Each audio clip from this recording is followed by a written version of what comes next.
Hoy quiero dar una palabra de algo que Dios puso en mi corazón, algo muy fuerte de parte de Dios, y es: la gracia de Dios te quiere de regreso. Dile al que está a la par tuya: la gracia de Dios te quiere de regreso. Y quiero utilizar un verso en la Biblia, algo que me gustó mucho. Sabes, Dios no lo agarra nada por sorpresa. A muchos de nosotros nos sorprendió, por ejemplo, el problema del COVID-19. ¿Cuántos se acuerdan que en el 2019, verdad, se hablaba del COVID en las naciones de China? Y uno decía, bueno, está del otro lado del mundo, no creo que llegue acá a nuestro país, ¿verdad? Y de repente veíamos, por ejemplo, las iglesias en Singapur y demás que tuvieron que haber cerrado por causa del COVID y demás. Y entonces entró el 2019, diciembre, y venía el año 2020, y se levantó una ola de predicadores y personas que decían: año 2020 es el año de la visión perfecta, porque es la visión 2020. Sabe que los oftalmólogos, creo que es la ciencia que estudia la vista, dicen que la mejor visión es la 2020, ¿verdad? ¿Cuántos acá tienen visión 2020? ¿Verdad? Yo creo que casi nadie tiene visión 2020. ¿Sabe que yo cuando tenía 20 años tenía una excelente vista? Mi mamá me decía: búscame tal cosa, y lo encontraba yo en medio de todo. Hoy, hermanos, tengo que ver las cosas así de lejos, ¿verdad? Y es como que, y dice el doctor que se llama vista cansada. Y yo digo, pero si yo duermo bien, ¿a qué hora se me cansó la vista? De todo mi cuerpo es lo único que está cansado en mí, la vista, ¿va? Y me llama la atención eso, porque no es lo mismo los 20 que los 40, ¿sí o no? ¿Cuántos tienen 40? Cuarentones, levanten la mano, no hay problema. O más de 40, ¿va? No pasa nada, estamos bendecidos en el nombre de Jesús, ¿verdad? Como dice mi pastor, dice: cuando Tarzán tenía 20, en la selva se escuchaba ¡ah! ¿Verdad? Y ahora Tarzán a los 40 en la selva se escucha ¡ay! Ay, ¿verdad? Porque como que el cuerpo no funciona igual. Y cuando uno tiene 20, uno se acuesta, y no importa la hora que te acuestes, te levantas normal, ¿va? Pero cuando tienes 40, uno se levanta y tarda un poquito en levantarse, y el cuerpo va agarrando forma en lo que vas al baño a hacer pipí, ¿verdad? Y ahí como que la cadera se encuentra su lugar, y somos como Transformers, ¿verdad? Porque el cuerpo cambia tanto. Y la realidad es que el 2020 nadie se imaginaba que el COVID fuese a llegar a nuestro país. Nadie. Ya hubo un caso en la Ciudad de México, decíamos, hay un caso allá en la Ciudad de México, y de repente ya hay 10,000 casos, y ya llegó acá, y de repente ya le cayó al vecino, ya me dio a mí, ¿verdad? O sea, de repente fuimos sorprendidos por la pandemia, sorprendidos mundialmente por algo que jamás imaginamos que iba a pasar. Ningún profeta en la tierra puede decir que sabía lo que venía, ¿no? 2020 era el año de la visión perfecta. Apóstoles de renombre predicaban todo servicio de lo que iba a ser el 2020, y es la perfección de Dios, y de repente, ¡rao, papá! Ahí está tu perfección. Bien perfecto, bien clavado el COVID, y una situación espantosa. Mucha gente sufrió, algunos perdieron seres queridos, las empresas, muchas empresas quebraron, muchas familias fueron despojadas de sus bienes, de sus propiedades. Fue una situación bastante difícil a nivel mundial, en nuestro país, en nuestro estado, y aún con personas que conocemos. Yo conozco una familia muy amada, muy querida, que perdieron más de 11 familiares por causa del COVID. El pastor José Ramírez me contaba que él en su iglesia perdió 79 familias completitas por causa del COVID. Damos gracias a Dios que aquí no perdimos tanta gente así, pero él perdió mucha gente. Y me contaba los estragos del COVID. El otro día, platicando con mi papá acerca de los problemas y aquellas cosas que a veces se nos salen de control, ¿no? Y no sé si le ha pasado en la vida, pero hay cosas que se te salen de control, porque hay cosas para las que uno no se prepara. Por ejemplo, cuando tú te casas, tú no te preparas para el divorcio. Uno se casa y se prepara para el matrimonio, para el eternamente unidos hasta que Cristo venga o vayamos a su presencia. Cuando uno tiene hijos, uno se prepara para las drogas del hijo, uno se prepara para la escuela del hijo, ¿cierto? Uno trabaja, se esfuerza para darle a sus hijos lo que nosotros no tuvimos. Yo recuerdo cuando nació Daniel, dije: hijo, te voy a dar lo que yo nunca tuve, ¿va? Uno tiene ese deseo, ese anhelo en su corazón de darle una mejor vida que la que uno tuvo, ¿verdad? Pero a veces la vida da vueltas, cosas suceden que parece que están fuera de control. Pareciera, por ejemplo, que nadie nos prepara, y eso es una realidad, a que tu hijo ahora regresa borracho a tu casa. Yo conozco padres que me han dicho: pastor, yo no le enseñé eso a mi hijo. Mi hijo jamás me ha visto a mí borracho. Nunca me ha visto llegar alcoholizado a la casa. Pero eso no es lo peor. Quiero que sepa que no solo le encontré alcohol a mi hijo, sino que también le encontré marihuana en su pantalón. Eso no te prepara nadie para eso. Es algo que muchas veces nos agarra de sorpresa. Una mujer que de repente está planeando las vacaciones de diciembre con su familia y en octubre se entera que el esposo le ha sido infiel por más de un año. ¿Cómo afrentas algo así? Uno prepara toda una vida para vivir con alguien y de repente ese alguien se enferma, se muere y uno sale de control. Uno siente que se le fue de las manos. Un día estás contento, feliz y sientes que todo está bien y de repente te dicen: mira, en estos estudios salió una mancha, no sabemos qué es, hay que hacer una biopsia. Y tu vida automáticamente es como que viene un terremoto. Y dices: Señor, se está saliendo de control. La palabra de Dios, en el texto que hoy quiero abordar, en Génesis capítulo 15, Dios le hace una promesa a Abraham. Y Dios le dice a Abraham en el verso 13: después el Señor le dijo a Abraham: ten por seguro que tus descendientes serán extranjeros en una tierra ajena, donde los oprimirán como esclavos durante 400 años. Y lo que Dios está diciéndole a Abraham es lo que ha de venir, porque vuelvo y te repito, a Dios nada lo agarra por sorpresa. A lo mejor a ti te tomó por sorpresa, a lo mejor el examen médico te tomó por sorpresa, a lo mejor lo que estás viviendo te tomó por sorpresa, pero Dios no le toma por sorpresa. Él es el alfa y el omega, es el principio y el fin. Él conoce el fin desde el principio, Él sabe lo que está en medio. Y Dios te trajo este día para que yo te diga: aunque tú sientas que está fuera de control, Dios está en control, porque Él sabe los planes que tiene para ti.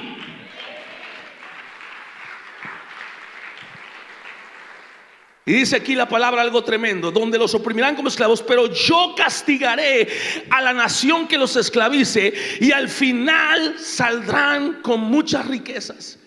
Y esto es lo que yo te quiero poner en tu corazón.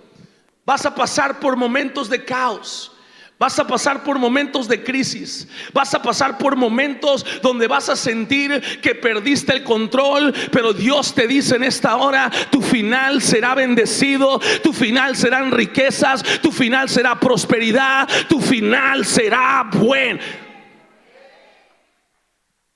Tendrás un buen final. Yo no sé qué estás esperando para el año 2023, pero yo quiero exhortarte en este día a que sea lo que estés esperando, esperes algo bueno, esperes algo grande, porque escrito está en su palabra: Él es Dios suficiente para darte lo que pides y más de lo que pides, y aún puedes imaginar. Dios lo va a hacer en el nombre de Jesús de Nazaret. Diga conmigo: mi final será grande. Vamos, dile al que está a la par tuya: lo que viene será mejor. A veces nuestros hijos se salen del carril, pero tienes que esperar, lo mejor está por venir. Dios va a hacer algo nuevo. Y yo creo con todo mi corazón que estamos al margen, al borde de una gran bendición de parte de Dios, porque el deseo del corazón de Dios es encontrar la manera de hacer que las cosas vengan a bendición. Dios te quiere levantar, Él te quiere bendecir. Y si algo me queda muy claro es decirte esto con todo el corazón: la razón por la cual el pueblo de Dios tiene que pasar 400 años de esclavitud es porque en el camino se desviaron de los caminos de Dios.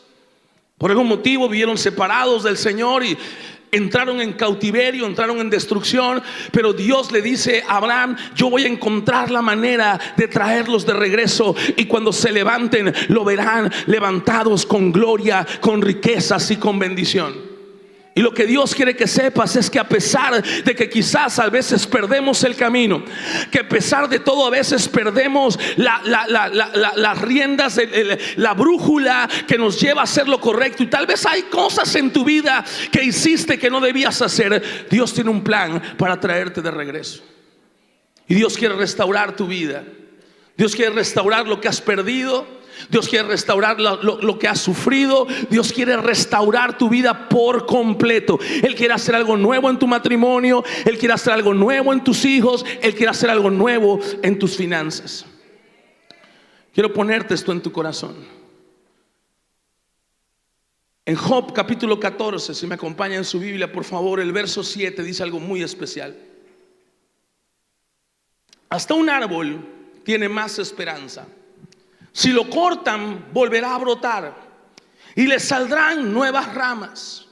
Aunque sus raíces hayan envejecido en la tierra y su tocón esté podrido, al sentir el agua renacerá y echará nuevos brotes como un árbol recién plantado.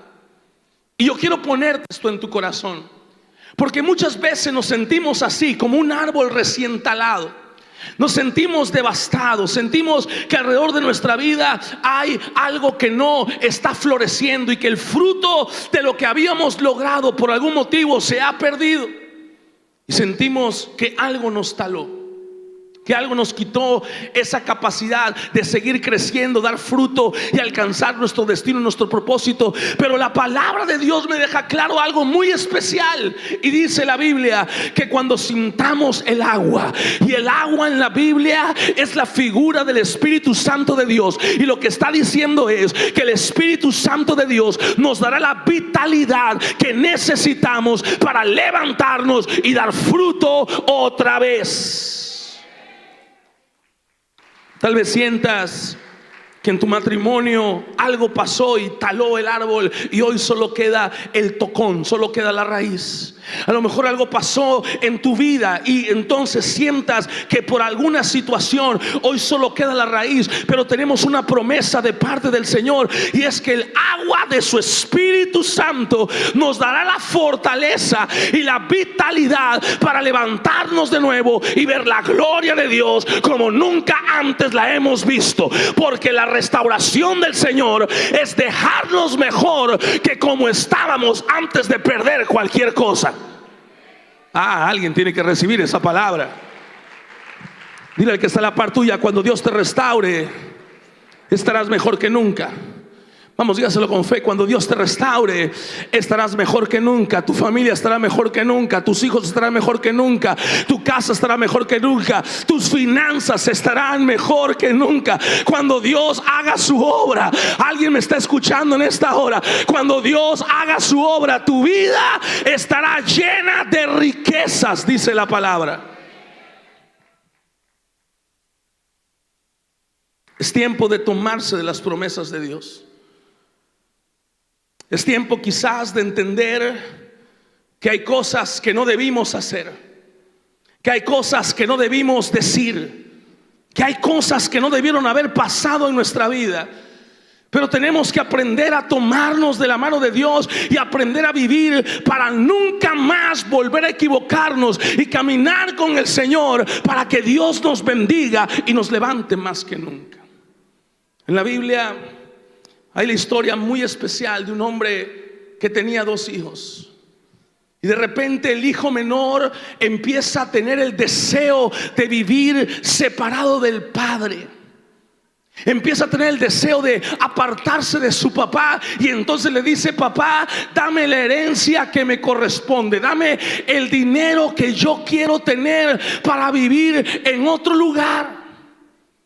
Y sea lo que sea que la gente te diga o tus hijos te digan de por qué quieren salir de tu casa, la realidad es esta: cuando un hijo quiere salir de casa y quiere vivir solo, la realidad es que quiere estar en un lugar donde no haya nadie que les diga nada, donde puedan hacer lo que quieran, dormir a la hora que quieran, tomar lo que sea que quieran, comer lo que sea, salir con quien sea, ir a donde sea, y que nadie los confronte con lo que están haciendo.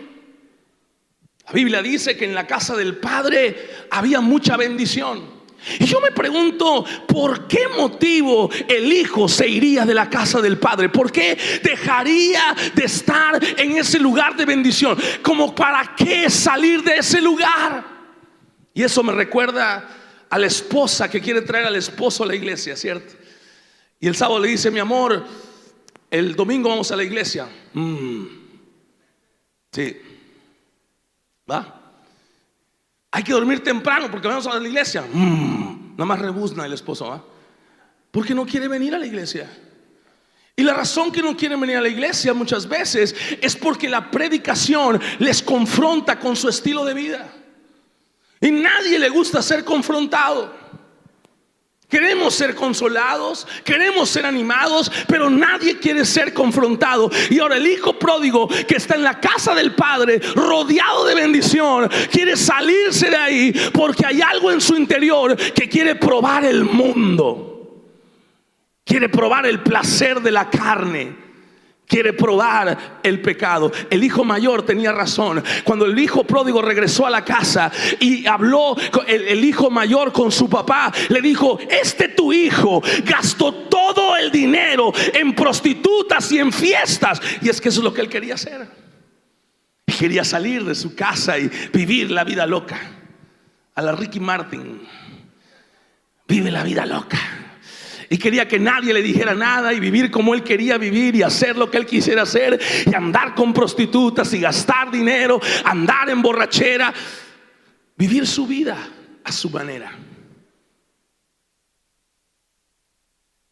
Pero vemos que cuando el hijo pródigo sale de la casa, sale del lugar de la presencia de Dios, vive su vida a su manera, la Biblia dice que lo pierde todo. Que en aquel lugar se da una gran hambruna. Una hambruna terrible. Y empieza él a buscar trabajo para poder comer. Y el trabajo que le dan es darle de comer a los puercos. Y cuando él está dándole de comer al puerco, dice la Biblia que es tanta el hambre que tenía que le dieron ganas de comer comida para puerco. Y lo amarraron como puerco. Quería comer comida para puerco. Y me llama la atención que en el momento más difícil de su vida, cuando literalmente ha tocado fondo, cuando está en lo más abajo que una persona puede estar, no hay otro camino, el hijo pródigo voltea a ver al padre.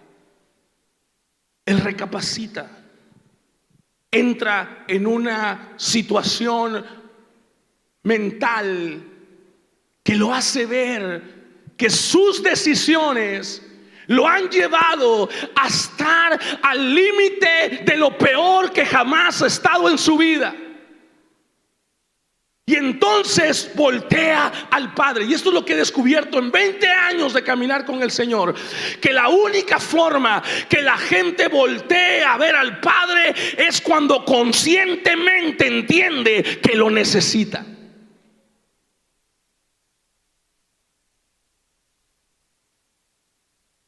Quiero mostrarte algo de parte de Dios. Porque aunque puede ser que a través de mis hechos, a través de mis acciones, yo me alejé del Señor, por amor y compasión, Dios nunca se aleja de nosotros. La Biblia dice que el hijo pródigo volvió en sí. Y esa revelación, ese encuentro consigo mismo que el hijo pródigo tiene de volver en sí, es como que se le reveló lo que había hecho. Es como que cayó en cuenta y dijo: ¿a qué horas me salí de la casa? ¿A qué horas me dejé llevar por mis impulsos? ¿A qué horas me dejé llevar por mi carne? ¿A qué horas perdí lo que tenía en la casa de papá? Y es lo que mucha gente carece hoy, de un caer en cuenta. Y algo que he aprendido de parte del Señor es que si en nuestra vida va a haber un cambio, nos tiene que caer el 20. Tiene que haber un momento de reflexión interna. La promesa de Dios es real. Los planes de Dios son verdaderos. Pero ninguna de estas cosas está para las personas que han perdido la capacidad de entender la consecuencia de sus actos. Me recuerda mucho a David cuando cayó en pecado. David cometió adulterio y por si fuera poco mató al esposo de la mujer con la que adulteró. Y el profeta Natán vino a David y le dijo: David, en tu reino se llevó una gran injusticia a cabo. Un hombre tenía muchas ovejas, pero no conforme con las ovejas que tenía, le robó a un hombre la única oveja que tenía, y por si fuera poco, lo mató. Y de repente David se levanta y dice: dime el nombre de esa persona, porque tal persona merece morir. Y de repente Natán se voltea y le dice: ese hombre eres tú, David. Me llama la atención algo. Si yo hice algo que no debía hacer y nadie sabe que lo hice, y de repente un hombre profeta viene y me dice: Roberto, Dios me mostró que hiciste esto, esto y esto, y así te dice el Señor, arrepiéntete, pecador. Yo no necesito que me cuente una historia. No le veo sentido a la historia. Cuando Saúl cayó en pecado, el profeta Samuel no le contó ninguna historia. Él no le dijo: había un hombre en tu tierra que lo tenía todo, y dándole Dios todo, desobedeció al Dios que le dio todo. No le contó historia ninguna. Fue directo y le dijo: ¿por qué has hecho lo que hiciste? Desobedeciste a la palabra del Señor. Has hecho lo incorrecto delante de los ojos de Dios. Pero la actitud de Saúl me da a entender a mí que él no le había caído el 20 de su error. Saúl dijo: no, yo no he hecho nada. Así es lo que dice la gente, ¿no? Cualquier parecido con la realidad es mera coincidencia. No, pastor, yo estaba ahí. Los que estaban bebiendo eran esos que estaban ahí. No, es la mujer esa que quién sabe qué tiene. Dile que esa es la partida. La gente así hace. Y Saúl decía: no, no. Al contrario, queremos honrar a Dios. Por eso trajimos todo esto. Al contrario, lo que yo quiero es evangelizarla. Sin vergüenza. Yo lo que quiero es ganarla para Cristo. Y quiero ponerte esto en tu espíritu, casa de fe. Saúl se quiso justificar ante la acusación directa de lo que él había hecho. Pero ahora Natán viene con una nueva revelación de Dios y le dice a David una historia sin decirle a él lo que había pasado. Simplemente una historia que cuenta lo que hizo sin decir qué hizo. Y solo la historia bastó para que David cayera de rodillas y se arrepintiera. Es decir, le cayó el 20. ¿Sabes por qué? Porque a través de esa historia David pudo sentir el odio, el coraje y el daño que él había causado. Cuando David se levantó y se enojó contra ese hombre que había matado a un hombre, le había robado su oveja, él dijo: ese hombre es malo. Y cuando él se rebeló ante ese hombre, se le reveló que era él. Él dijo: no puede ser que ese hombre sea yo. ¿Hasta dónde llegué, Señor? Y se aventó de rodillas David delante de Dios y le dijo: perdóname, cámbiame, purifícame. Porque él entendió el daño que había causado. ¿Y sabes por qué mucha gente no cambia? Porque no le has caído el 20 del daño que están causando a su alrededor. No han entendido que su pecado los está destruyendo, que su acción, su accionar los está llevando a perder todo. Y ahora el hijo pródigo está queriendo comer comida para puerco, y de repente le cae el 20 y dice: ¿qué hago acá? ¿Cómo se me ocurre estar aquí si lo que yo tenía con mi padre es mucho mejor? No valió la pena. Todos los placeres, todas las cosas no valieron la pena. Como decía el escritor de los proverbios, del cantar de los cantares, el escritor de Eclesiastés, cuando dijo: nada vale la pena, me di todo el placer que quería darme, no me negué ninguna cosa, lo que quise lo hice, hice lo que yo quería, actué como yo quería y nada valió la pena. Déjame decirte, hay una sola cosa que vale la pena, es temer al Señor tu Dios y servirle de todo corazón.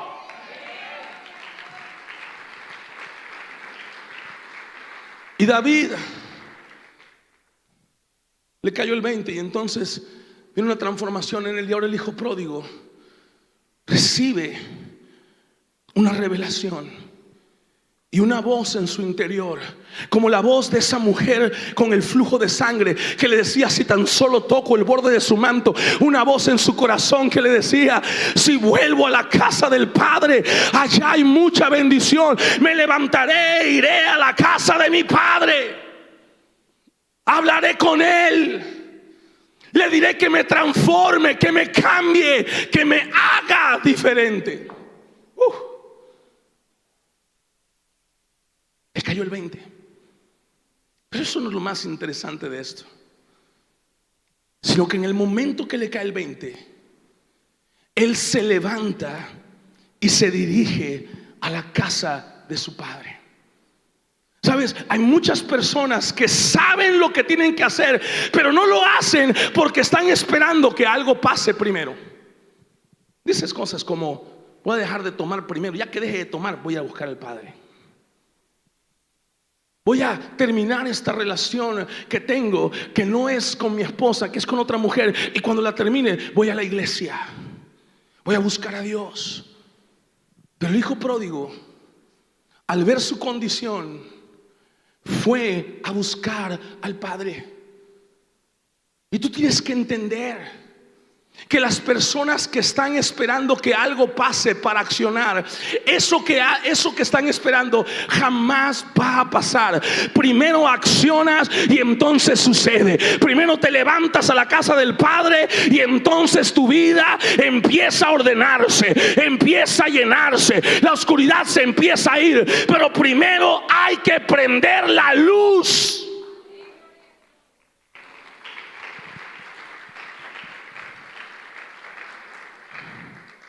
Y cuando el hijo pródigo regresa al padre, dice la Biblia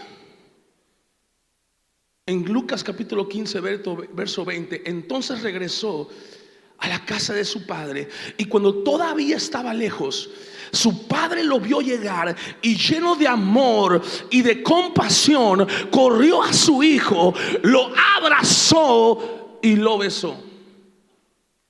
Y esas palabras son muy importantes cuando las lees en el griego original que fueron escritas, porque da una sensación muy especial. Lo primero, la palabra correr, no es como que corrió. No, corrió. No es como que dijo: ay, ahí está mi hijo.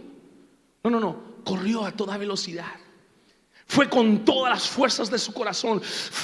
Lo vio y empezó a correr con toda su fuerza, con todas las fuerzas de su cuerpo. Corrió hasta donde estaba el hijo, y dice la Biblia que lo abrazó. Y cuando lees el original, habla de cayó encima de él. Es como que corrió a tal fuerza que cuando llegó a donde estaba el hijo, no se pudo detener y lo agarró y lo tlaqueó, lo tiró al piso y lo besó. Es como que corrió hacia él con todas las fuerzas de su corazón, al grado que pasó por encima y lo abrazó y lo besó y lo bendijo. Y yo siempre me pregunté, ¿por qué el padre no esperó a que el hijo llegara a la casa Y esto fue lo que el Espíritu Santo me habló al corazón.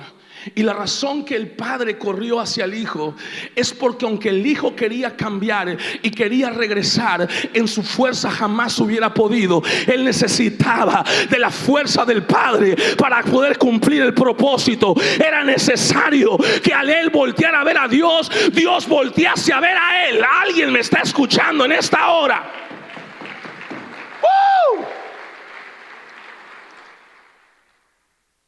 El padre corrió hacia él, porque la realidad es que ninguno de nosotros puede llegar a él.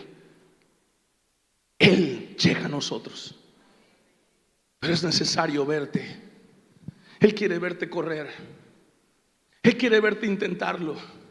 Él quiere verte levantarte y decir: voy a la casa de mi padre. Y cuando Él te ve, Él va hacia ti y Él deja descender todo el poder de su gracia, todo el poder de su favor, todo el poder de Dios sobre ti, para alcanzarte, para bendecirte, para llegar a donde tú estás y así levantar tu vida y restaurar lo que se había perdido en ti.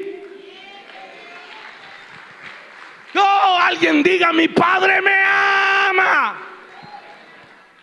Movido por el amor y la compasión, Él corre a su hijo, cae sobre él, lo besa, lo cubre y lo empieza a restaurar. Y ojo con esto, porque esto yo nunca lo había visto. Dice la Biblia: su padre dijo a los sirvientes: rápido, traigan la mejor túnica que haya en la casa y vístanlo. Consigan un anillo para su dedo y sandalias para sus pies. Maten el ternero que hemos engordado. Tenemos que celebrar con un banquete, porque este hijo mío estaba muerto, ahora ha vuelto en vida. Estaba perdido, ha sido encontrado. Entonces comenzó la fiesta. Se ve un poco raro este texto, porque el hijo viene de pecar. Y pareciera que lejos de todo, Dios recompensa su pecado. Llama la atención ese texto. ¿Será la gracia de Dios así tan grande que te permita hacer cualquier cosa? Yo quiero ver eso y lo quiero ver de cerca. Cuando yo veo esta palabra, encuentro un verso aquí que dice: estaba perdido y ahora ha sido encontrado. Y ese verso saltó a mi espíritu. Entonces fui al original y descubrí que la palabra encontrado es una de las traducciones que se usa, pero que otra traducción que podría ir ahí es la palabra transformado. La Biblia amplificada dice: había estado perdido, pero ahora ha sido transformado. Y entonces entendí algo de parte de Dios. Lo que nosotros vemos que pasó en un momento, no fue un momento.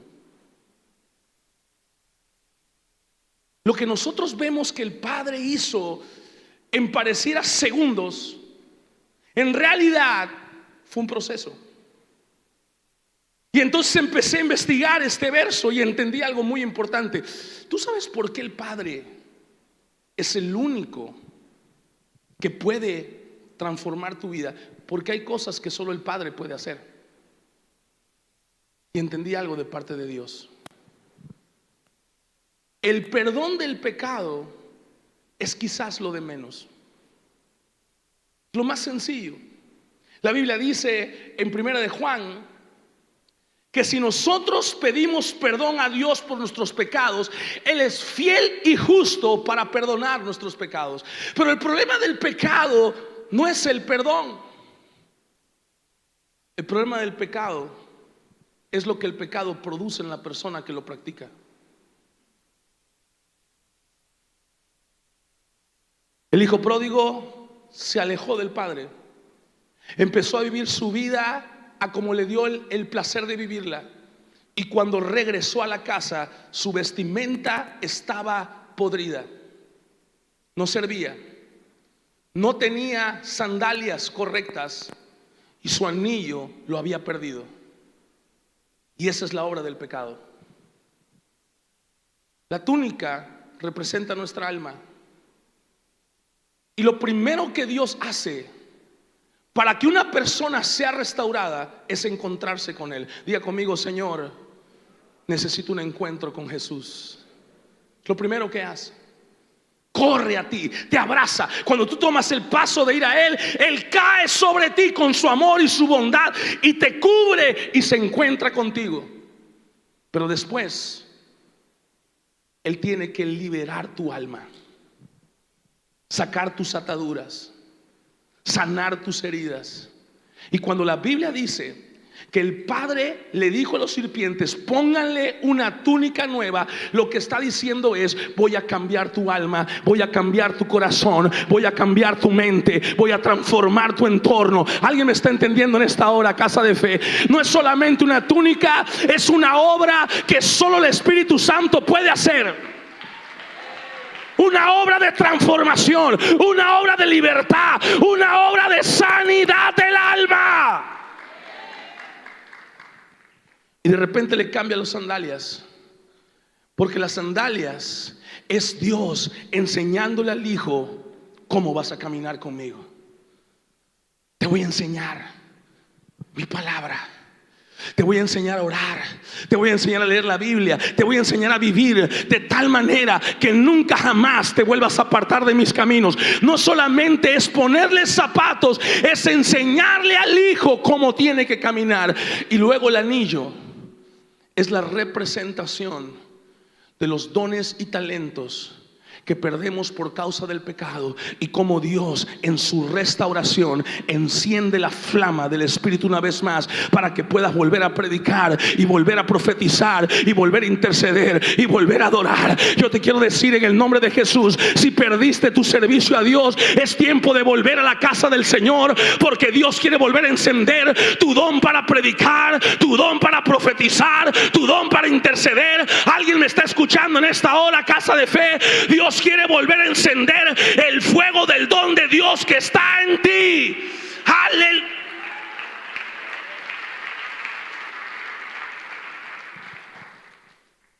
Y luego comenzó la fiesta, porque una vez eres restaurado por completo, tienes puesto tu anillo, sabes caminar con Jesús, has sido liberado, te encontraste con el Señor.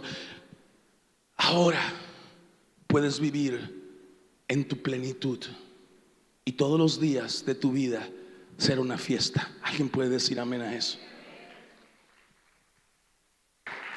Alguien que lo crea, dele un fuerte aplauso al Dios del cielo. Es impresionante. Pero lo que tú piensas que pasó en un segundo o en un minuto fueron todo un proceso de transformación. Y esto es lo que te quiero poner en tu corazón. Dios tiene un plan para tu vida, pero para que ese plan se cumpla, Él quiere transformar tu vida. Dios le dice a Abraham: tu pueblo va a estar 400 años, tus descendientes 400 años cautivos, pero luego los sacaré de ahí con riqueza. Fue todo un proceso. No fue nada más así. No, Moisés tuvo que ir al encuentro del Padre en la zarza. Luego tuvo que libertar al pueblo. Luego tuvo que enseñarles a caminar en el desierto. Y luego tuvo que renovar en ellos sus dones y talentos para recuperar la tierra prometida. Y esa generación no lo logró la generación de Josué. Dios le dijo: cuando esto suceda, saldrán con riquezas, serán un pueblo bendecido.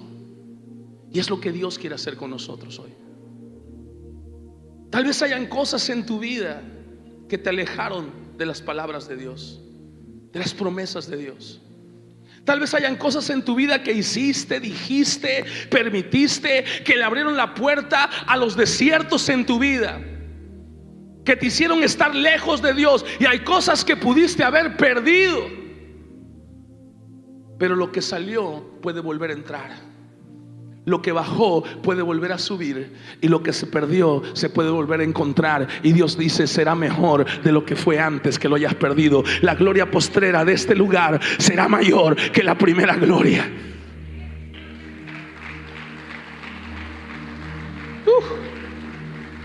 Sansón fue un hombre de Dios maravilloso, con una unción increíble de parte de Dios. Tenía la fortaleza para vencer a un ejército entero, pero empezó a jugar con el pecado. Dios había levantado a Sansón para vencer a los filisteos, pero Sansón se enamoró de una filistea. Y ese es el problema cuando juegas con lo que deberías estar echando fuera. Él tenía que atacar a los filisteos, no acostarse con ellos. Eran sus enemigos. Eran enemigos del pueblo de Dios. Y a veces nosotros como iglesia jugamos con aquello que atenta contra lo que Dios odia.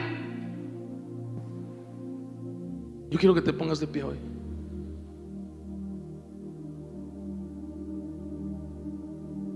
Quiero que pienses claramente cuáles son esos enemigos con los que has estado jugando. ¿Sabes qué dice la Biblia? Que cuando Sansón jugó con Dalila, Dalila lo sedujo para que revelase el secreto de su fuerza. Y el secreto de su fuerza estaba en su pacto con Dios. Y el pacto con Dios era algo muy sencillo: no cortarse el pelo, nunca. Pero él quebrantó su pacto con Dios. El día que tú le entregas tu vida al Señor, tú haces un pacto con Él. Y el pacto que haces con Él es: tomas tu cruz, te niegas a ti mismo y lo sigues. Pero el día que tú quebrantas ese pacto, el día que lejos de negarte a ti mismo te entregas a tus propios placeres y a tus propios gustos, ese día, dice la Biblia, que los enemigos lo capturaron. Y aquello que deberías de echar fuera, aquello que deberías reprender, aquello sobre lo cual tú deberías estar en autoridad, ahora te tiene cautivo. Y ese es el problema del pueblo de Dios. Yo quiero que levantes tus manos al cielo, que cierres tus ojos, que preguntes a ti mismo: ¿cuáles han sido los enemigos con los que yo he estado jugando? ¿Por qué me he permitido tal cosa? Miren lo que dice la Biblia acá: y le sacaron los ojos. La gente dice que Sansón perdió la visión el día que le sacaron los ojos. No, el día que le sacaron los ojos se culminó la pérdida de visión que tuvo desde que empezó a jugar con Dalila. Sansón no se dio cuenta de lo que Dios le había dado y empezó a jugar con el enemigo y empezó a hacer cosas que no tenía que hacer. Y estaba cegado por el príncipe de este siglo, sin darse cuenta que su estilo de vida lo estaba destruyendo, que su estilo de vida lo estaba mermando, lo estaba llevando a perder lo más valioso que tenía en su vida. ¿Cuántos hombres de Dios han perdido su llamado, su ministerio? ¿Cuántos líderes han perdido sus dones y talentos porque no valoraron lo que Dios les dio y jugaron con el pecado como Sansón lo hizo? Y la Biblia dice que Sansón lo pusieron a moler trigo con el que el pueblo filisteo se alimentaba. Pero la Biblia dice algo muy espectacular: pero en poco tiempo el cabello comenzó a crecerle otra vez. Y me encanta esto que dice, porque entendí algo de parte de Dios. Todo cambio empieza en la mente. Así como el hijo pródigo le cayó el 20, así como a David le cayó el 20, ahora a Sansón le está cayendo el 20.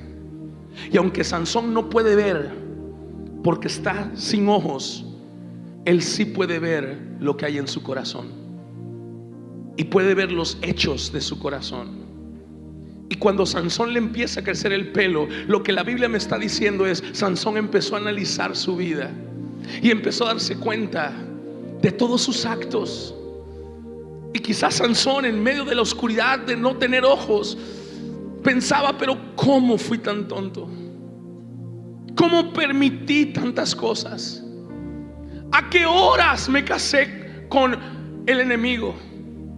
¿A qué horas me enamoré de las drogas, del alcohol?